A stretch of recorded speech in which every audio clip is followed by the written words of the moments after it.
So as you all know, you are expected to come into school next week to take your EOC exams and your final exams.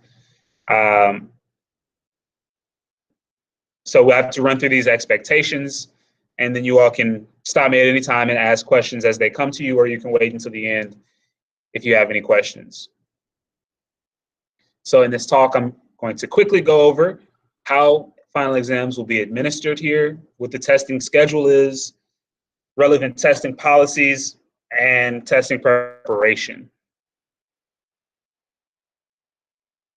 So at this point, you all know every EOC course and select CTE courses have state-administered exams.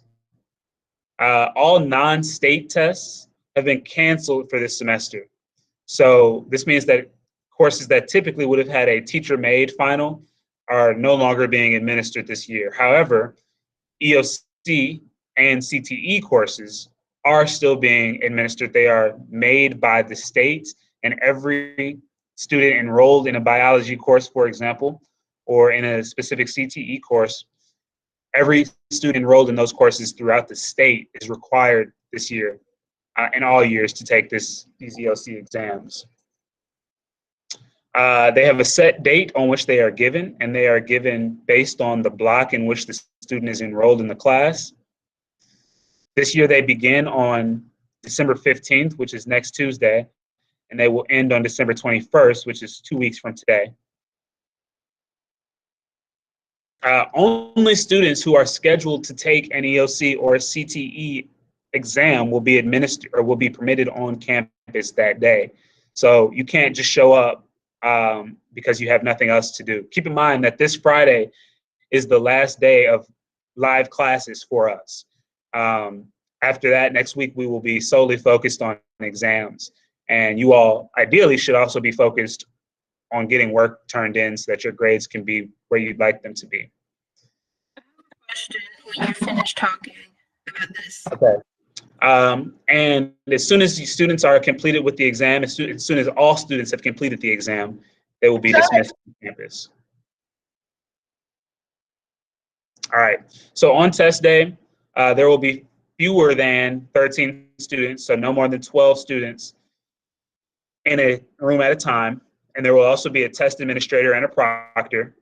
You'll enter the room, you will receive your testing materials, and you will sit as directed by your test administrator. You'll have an assigned seat.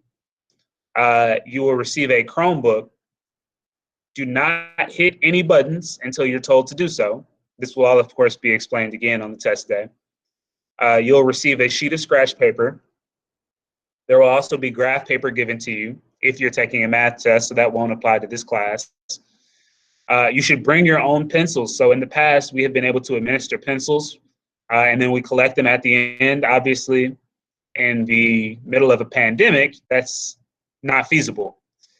So you all will be expected to bring your own pencils. I'm sure if you cannot provide your own pencils, or if you forget, or if they break, there will be some here, but do not count on that. Please do try to bring your own pencils. You will not likely be with me. In fact, I can almost guarantee that I will not be your test administrator or your proctor.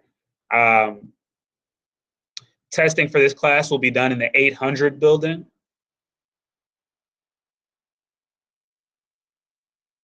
Testing for this class will be next Wednesday, December 16th. I'm going to leave this up for a minute so that you all can put this into your calendars. Some of you may also be taking other EOCs like English 2 or maybe even Math 1, so please be aware of when your tests are.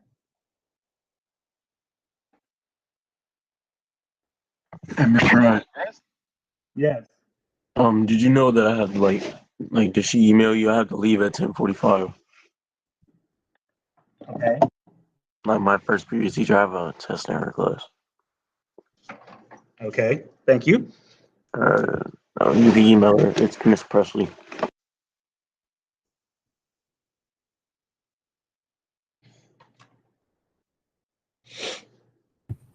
Mr. Rudd, Yes, sir. are we all going to test in the same classroom? No. So ideally, everybody is there that day, and we have 15 students in the course. So you all will be split up somehow. I'm not exactly sure how. Because there can only be 12 students in one room.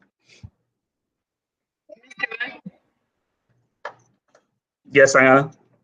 On other days, do we come to your class? Not, I'm talking about virtually, because I think this is the only class I had to go to school and take a test. The other classes already took one, and they don't have a state exam.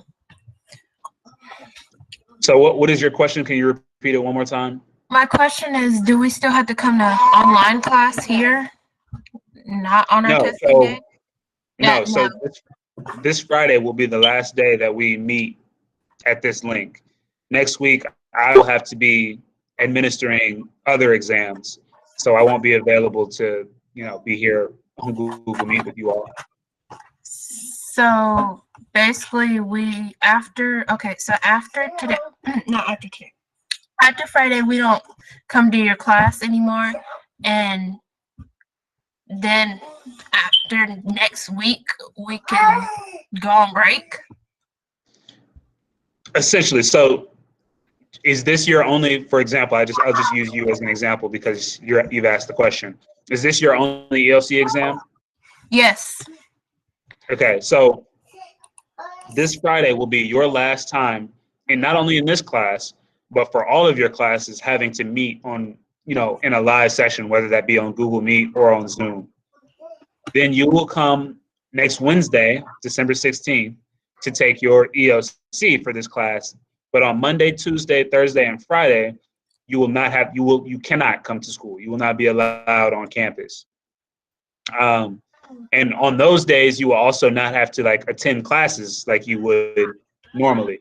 But you should have the opportunity, but you should make sure that it might vary depending on your class, but you should have the opportunity to complete missing assignments and get those turned in because grades will be finalized by December 22nd. But some teachers are asking, for work to be submitted by the 16th or by next Monday. So it just depends on what your teacher has asked you to do. That actually makes me really sad. I really like this class. I couldn't care less about math class, but I really like this class. Well, that makes me happy to hear, but all good things come to an end, and maybe we will be able to maybe you'll take another interesting science class next semester or the year after that. Or next year, not the year after that, but next year. All right, I'll move on.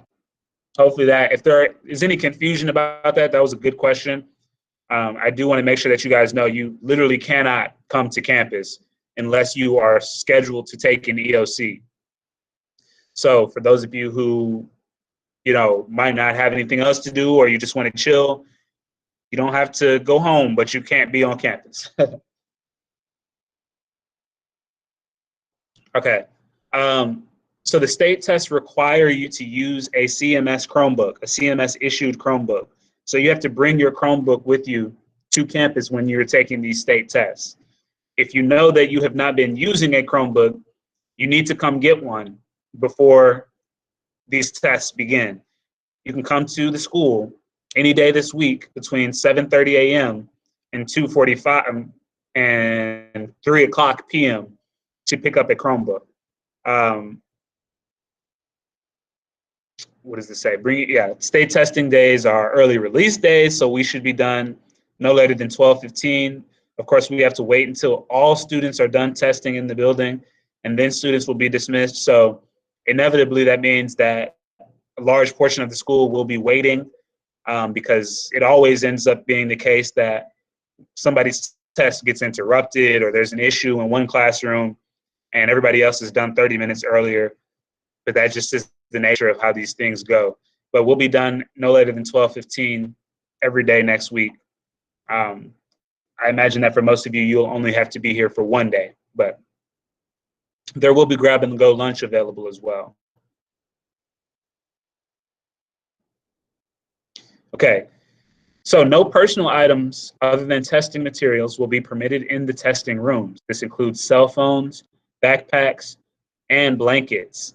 All right, so I know it gets cold here, But the only thing you can do is dress up in layers.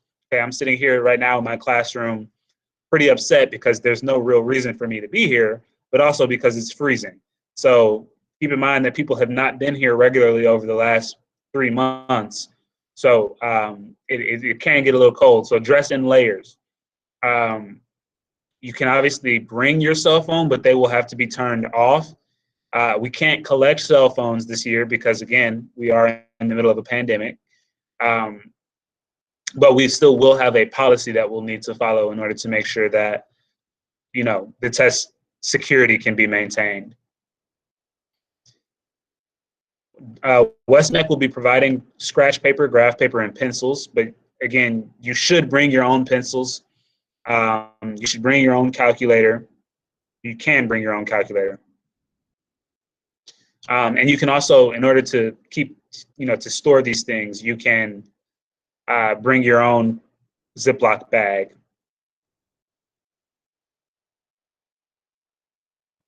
Are you allowed to use the bathroom at all or no? Yes, you will be allowed to use the bathroom. You will be escorted to the bathroom by someone. Okay. Cell phones and go ahead, Alicia. It's just, how many questions will be on the test? There are 90 questions on the biology EOC exam. Oh, okay. So that's far longer than, you know, typically what we do. That's a good question. Typically what we do when we're in school and we have 90 minutes to take the test is we increase the number of questions every unit until by the end of the class, when you get to unit 10, you are taking a 90 question test. And then we also do an additional mock EOC where you all would come in, no talking, cell phones collected, assigned seats, pencils, and you would take an exam that's also 90 questions. And so it's good practice. But we obviously didn't have that option this year. So this test is going to feel pretty long for you all. But that's another reason why you might want to choose to take the Unit 10 test on Friday, just to get your stamina up and make sure you are comfortable.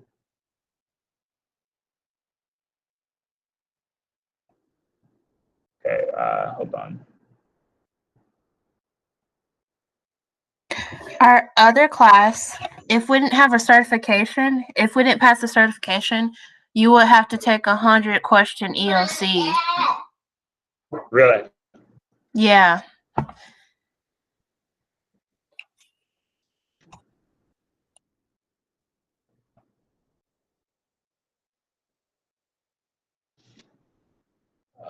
Let's see.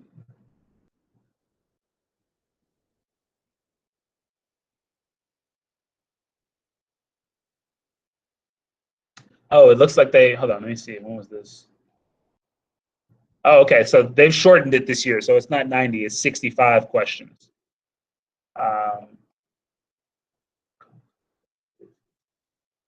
Wasn't our last test 55 questions? Yep. So you'll have 2 hours to complete 65 questions unless you have an accommodation that allows for more time. But so that should be plenty of time. And it should feel maybe only a little bit longer than the test that we've taken. So that's a good thing. I have a question. Do we still have, like, during testing, we still have the break times and then we have to stand up and then sit down, or is this just all, you know? This is just going to be straight test. There will be no breaks. Okay, thank you. You're welcome. So cell phones and other electronic devices, including smartwatches, are not permitted in testing rooms during state testing, according to state policy. The state of North Carolina considers a phone discovered on a student during testing an automatic misadministration. A cell phone misadministration will be investigated by the state, and they may or may not allow you to retake the exam. The original attempt will be voided. This is also a big deal because it has implications for everybody else in the class at the time. If a cell phone is discovered, that is, again, considered a misadministration, which means that the test will have to be paused, and everybody is going to be thrown off by that. So it's just a good idea to make sure that you all are following these policies, not trying to bring in cell phones or smartwatches or headphones, AirPods into the classroom. Obviously, it's 2020 and we all carry cell phones and you all are young adults, which means that you need to have them on you for safety purposes and for communication purposes. So you have to turn it off and you have to have it stored. I don't anticipate this being an issue with anybody, but please do just keep that in mind.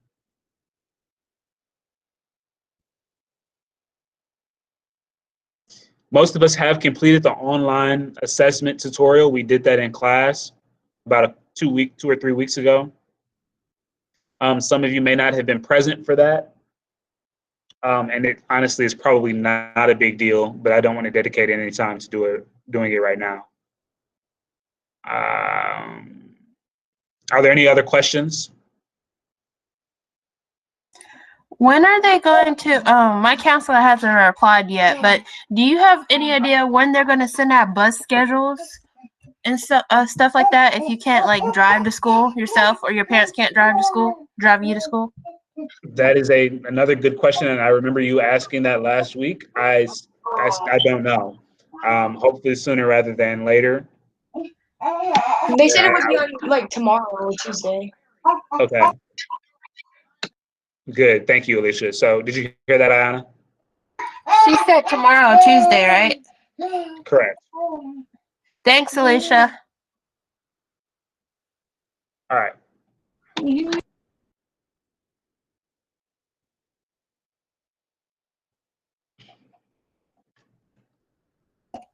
Oh wait, I did have a question about the warm up.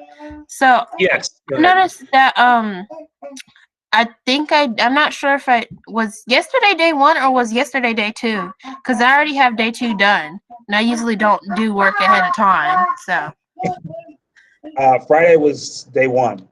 well, I must have did a work ahead of time. Good for you. Good habit to be in.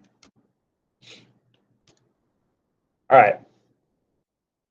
So today's lesson, we'll talk about probably the last new concept that we introduce in this class. So that's kind of exciting.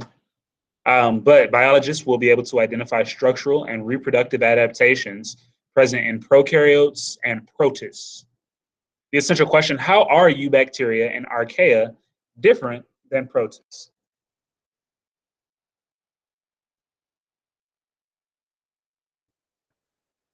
So today, as a part of your asynchronous assignment, you all will be rethinking Unit 2 when we introduced different types of cells and we introduced the organelles. But we can play this quick quizzes to provide another refresher before we go over it in class.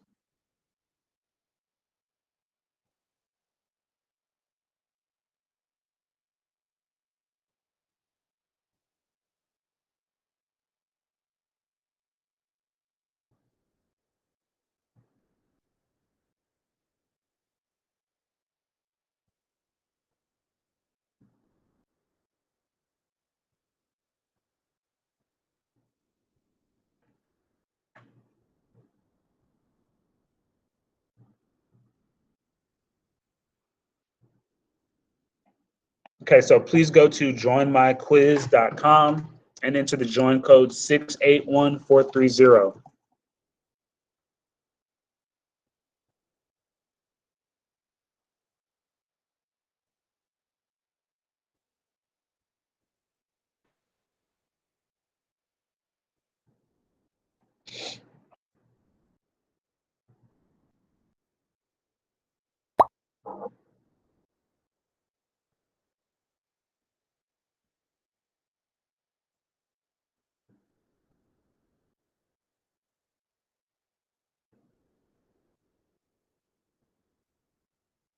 Thank you, Olivia.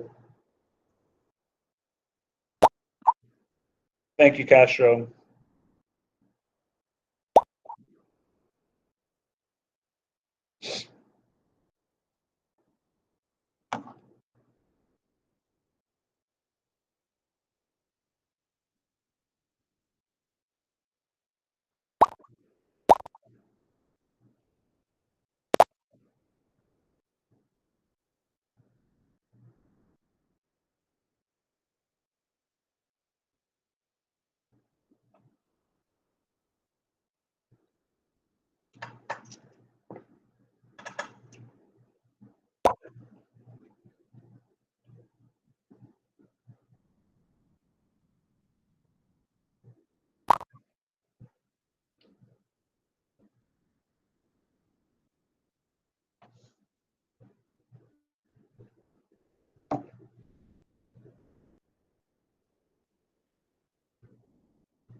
All right.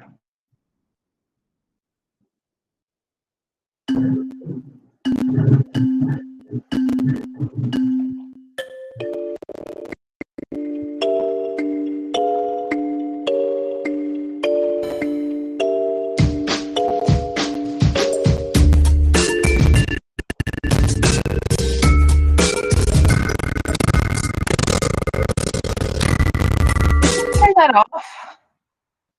Oh, thank you. That was awful.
Okay, we're starting to wrap up. Only a few more people working.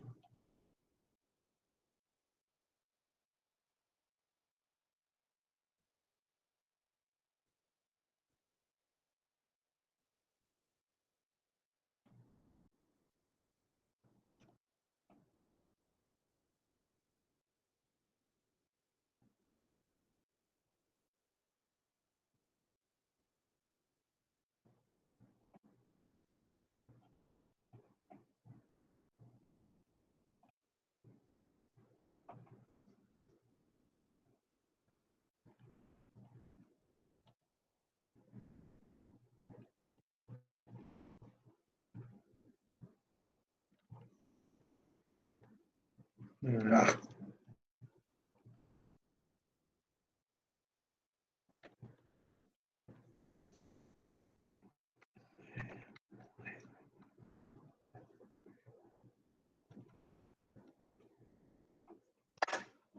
All right, excellent. Let's take a look at this. 5 minutes left.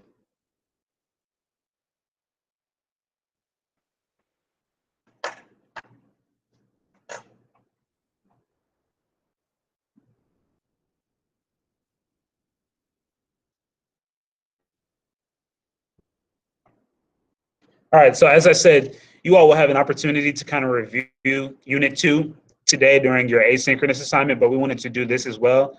For the rest of this week, we're going to be incorporating a lot of review of our previous units, but Unit 2 was all about cells, prokaryotic versus eukaryotic cells, cellular adaptations, and organelles as well.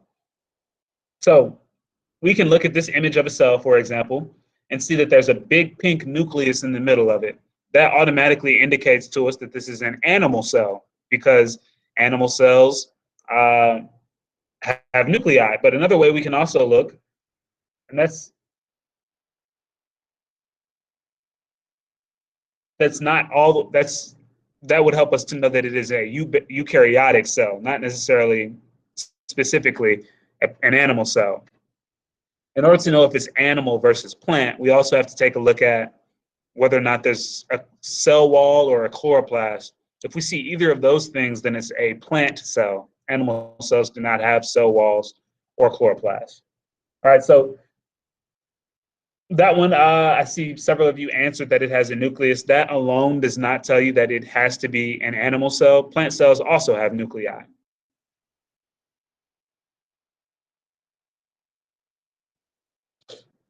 Good, so we're looking at some identification questions as well.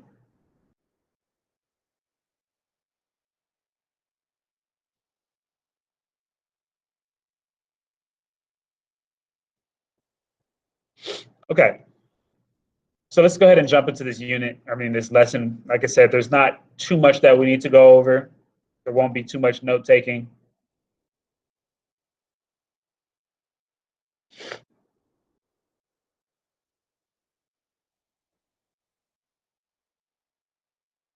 So in this lesson, we really just want to think about some of the adaptations, both structural and reproductive adaptations that have allowed some life forms to exist in some pretty weird, strange ways.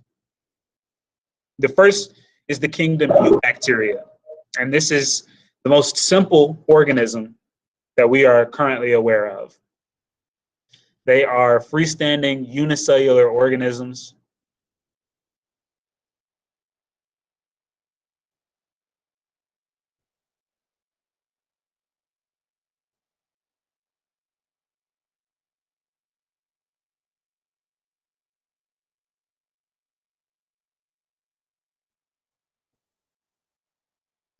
They are prokaryotic,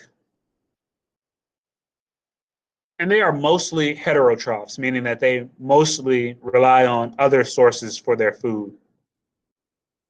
Some examples include Streptococcus, which is the bacteria that causes the bacterium that causes strep throat.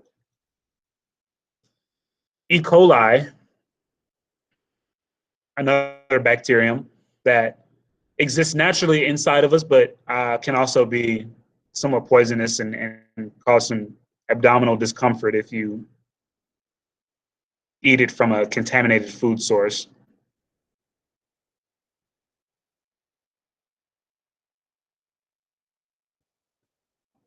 Okay.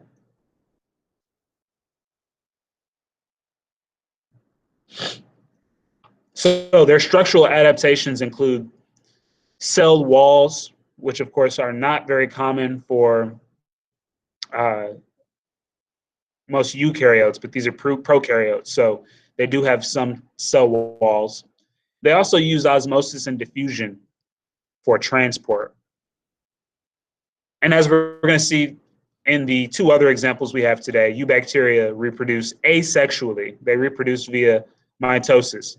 This allows for very quick reproduction, but it also limits the amount of genetic variation, the amount of genetic diversity that can exist in these species. So they're not the most highly developed organisms at all because they just don't have the amount of genetic variation that it takes to become more developed. And that's ultimately a result of their method of reproduction.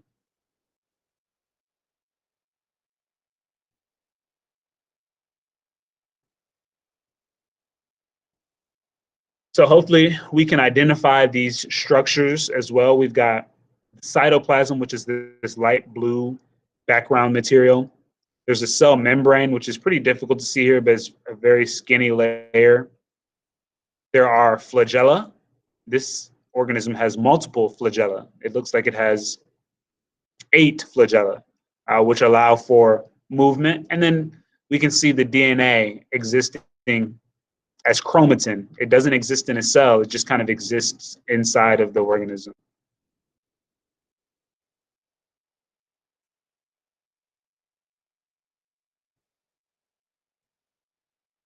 Archaea is another kingdom. They're also prokaryotic. They're also unicellular, but there is a unique difference. Archaea survive in very harsh and acidic environments where we don't see much evidence of life at all.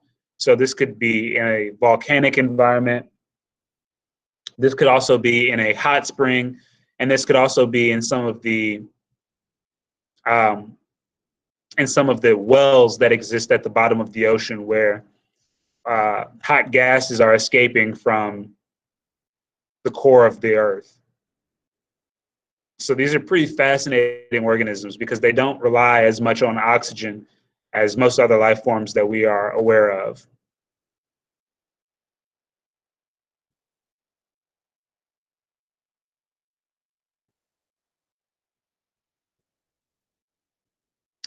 The difference between Archaea and Eubacteria is that Archaea are genetically a bit more advanced. Their genes and the enzymes and the reactions that Archaea undergo is actually more similar to eukaryotic organisms, even though they are still considered prokaryotes.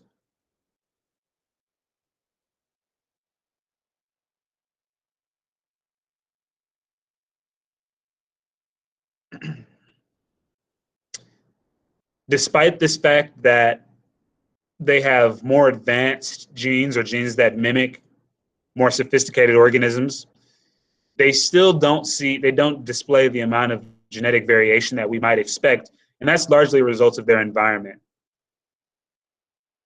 They have to remain adapted to their environment, which limits the amount of genetic variation that we can see in those organisms.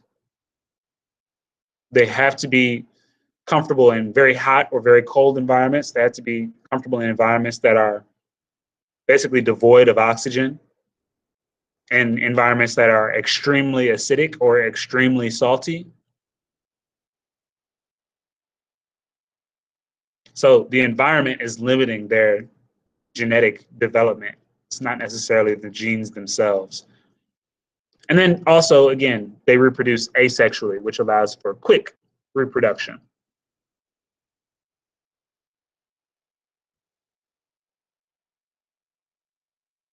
And then the last kingdom is the kingdom Protista, the last kingdom that we're talking about today. These are eukaryotic cells. They're mostly unicellular, but we do see some multicellular Protista like this slime mold.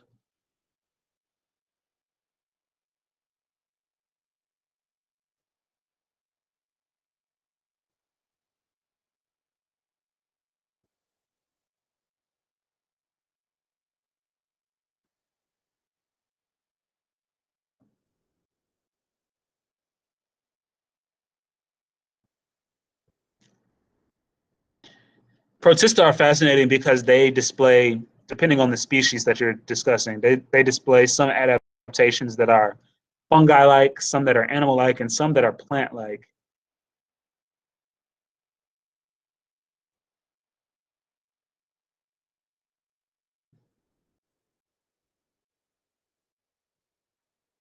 But they also reproduce asexually. All right. Let me see. So there is an asynchronous assignment. It's pretty short. It's 5 questions. Some of them involve identifying parts of a cell. But let's see.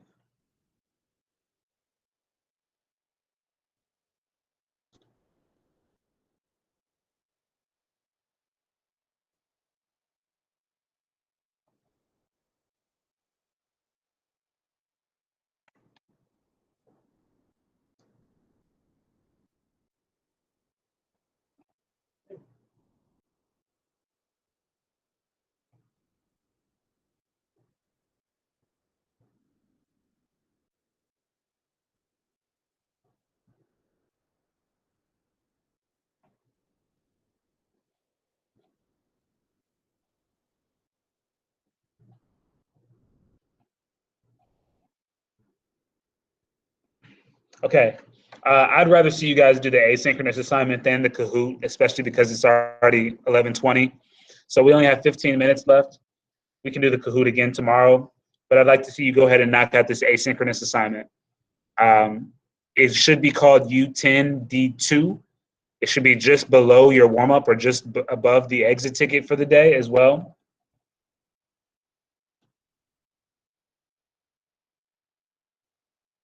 So go ahead and please knock that out.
Okay, everything should now be updated in Power School and in school and in Canvas.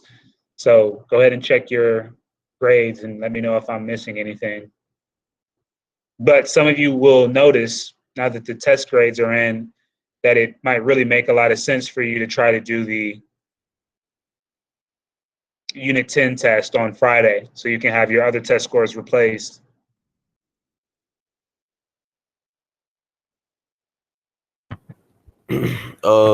What's the test code that you had at the beginning of the class? You already took that one. Oh, I already took it. Yes. Nice. Yeah, you're all good. You're not missing any exams. Mr. Rook, can you repeat what you were saying the first time about grades? I didn't get to hear you. I just said that the grades have now been updated in Power School. And so everything that I believe that everything that I have submitted on Canvas is now reflected in Power School. So you can go ahead and take a look at that. Okay, thank you. You're welcome.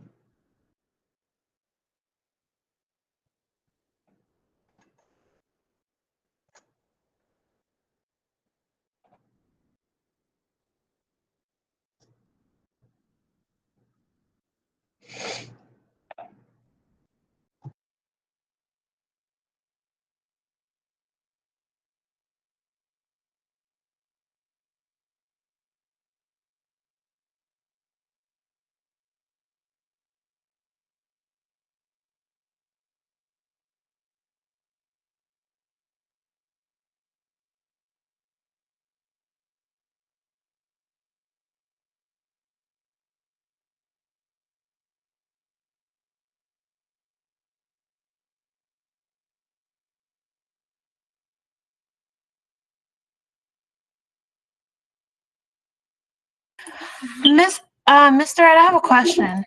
Yes. The human impact on the environment practice, was that which assignment was that exactly?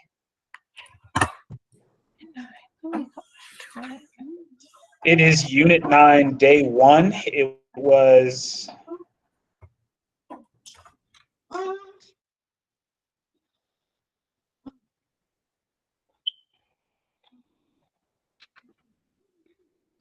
this was when you had to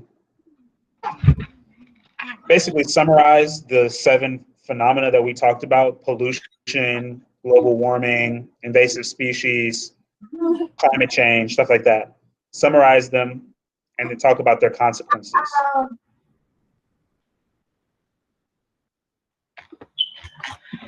Okay. Thank you. You're welcome.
Okay, sorry, it's now 1:30. I'm sorry, 11:36. So you all are good to go. And I will talk to you all tomorrow. Have a good day. Please make progress on your missing assignments. Some of you are, you're at that crunch time now. Let's go ahead and get it done. I'm going to send out another iteration of your progress reports so you'll see exactly what you need to do. And this will be good for your parents to see as well. Are you gonna send that today? Today? Yeah, today. Yes. Okay. Peace out.